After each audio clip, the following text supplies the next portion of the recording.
HSRP बसवण्यासाठी नवीन deadline जारी करण्यात आली आहे। 30 जूनपर्यंत ही नंबर प्लेट बसवण्यासाठी मुदतवाढ देण्यात आली आहे। आतापर्यंत अतिशय थोड्याच वाहनांना HSRP बसवून झाल्याने परिवहन आयुक्तांनी 30 जूनपर्यंत मुदतवाढ देण्याचा निर्णय घेतला आहे।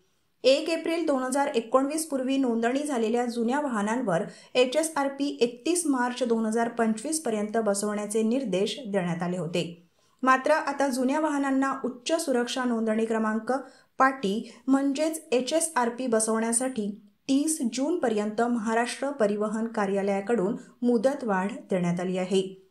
आतापर्यंत अंदाजे 18 लाख गाड्यांनी HSRP बसवल्याचा अंदाज आहे, तर राज्य सरकार जास्तीचे पैसे आकारत असण्यावरून सरकारवर टीका देखील झाली होती।